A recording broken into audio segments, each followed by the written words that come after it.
Assalamualaikum warahmatullahi wabarakatuh.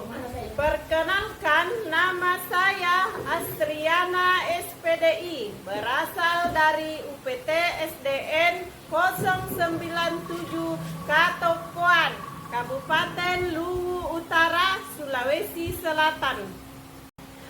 Halo anak soleh dan soleha, bagaimana kabar kalian? Semoga semuanya sehat dan tetap dalam lindungan Allah Subhanahu wa Ta'ala.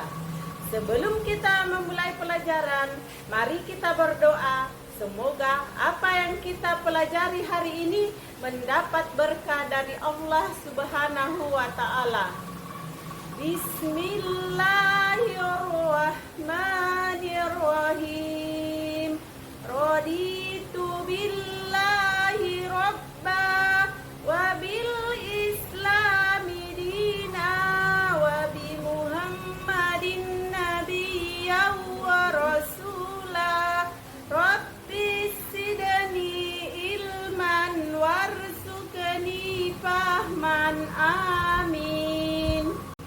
Anak-anakku sekalian, pada video kali ini kita akan belajar pendidikan agama Islam dan budi pekerti kelas 2 dengan tema mari belajar Quran Surah Al-Falaq dengan subtema pesan pokok yang terkandung dalam Al-Quran Surah Al-Falaq. Semoga setelah kalian menyimak video ini, diharapkan anak-anakku sekalian dapat memahami makna Quran Surah Al-Falaq dengan baik dan benar, ya. Selanjutnya, kita langsung saja pada pembahasannya. Namun sebelumnya, terlebih dahulu kita mengetahui identitas Quran Surah Al-Falaq. Quran Surah Al-Falaq adalah surah yang ke-113 dalam Al-Quran. Surah Al-Falaq terdiri dari 5 ayat dan diturunkan di kota Mekah sebelum Rasulullah Sallallahu Alaihi Wasallam hijrah ke Madinah, sehingga disebut juga surah Makkiyah. Dan nama Quran Surah Al-Falaq diambil dari ayat pertama yang berarti waktu subuh. Anak-anakku sekalian, sebelum kita membahas makna yang terkandung dalam Quran Surah Al-Falaq, mari kita menghafal Surah Al-Falaq ayat 1 sampai dengan 5 terlebih dahulu, yaitu Bismillahirrahmanirrahim. Qul a'udzu birabbil falaq wa min syarri ma khalaq wa min syarri ghasiqin idza waqab wa min syarri naffatsati fil 'uqad wa min syarri hasidin idza hasad.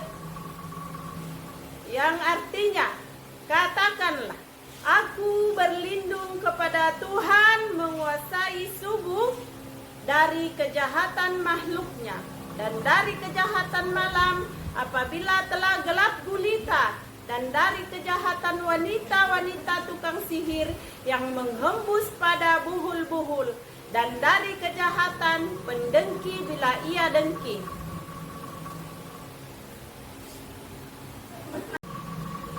Anak-anakku sekalian, dengan demikian Quran Surah Al-Falaq ini mengajarkan kepada kita bahwa hanya Allah tempat berlindung kita. Rasulullah Sallallahu Alaihi Wasallam selalu membaca surah Al-Falaq ini, terutama jika dalam perjalanan, agar selalu terpelihara dalam perjalanannya. Rasulullah Sallallahu Alaihi Wasallam juga membaca surah Al-Falaq ini bersama surah Al-Ikhlas dan surah An-Nas jika hendak tidur, meniupkan kepada kedua telapak tangannya, lalu mengusapkan kepalanya wajah dan seluruh tubuh sebagai perlindungan kepada Allah Subhanahu wa Ta'ala. Nah, anak-anakku, itulah pembahasan kita pada kesempatan ini tentang pesan pokok yang terkandung dalam Quran Surah Al-Falaq. Semoga setelah menonton video ini, anak-anakku sekalian dapat memahami pesan pokok yang terkandung dalam Quran Surah Al-Falaq ini dengan baik dan benar. Nah, anak-anakku, sebagai kesimpulan dari pembahasan kita kali ini adalah kita harus senantiasa memohon hanya perlindungan kepada Allah Subhanahu wa Ta'ala. Bagaimana caranya? Dengan cara berdoa, berzikir, dan selalu membaca Al-Quran. Salah satunya membaca Al-Quran surah Al-Falaq, agar kita senantiasa terhindar dari berbagai macam kejahatan seperti diperintahkan oleh Allah Subhanahu wa Ta'ala kepada Rasulullah Shallallahu Alaihi Wasallam dan kita sebagai umat Nabi Muhammad Shallallahu Alaihi Wasallam. Nah, anak soleh dan soleha, demikian pembahasan yang sempat saya sampaikan. Mohon maaf atas segala kekurangan dan saya akhiri dengan ucapan wabillahi taufik wal hidayah. Wassalamualaikum warahmatullahi wabarakatuh.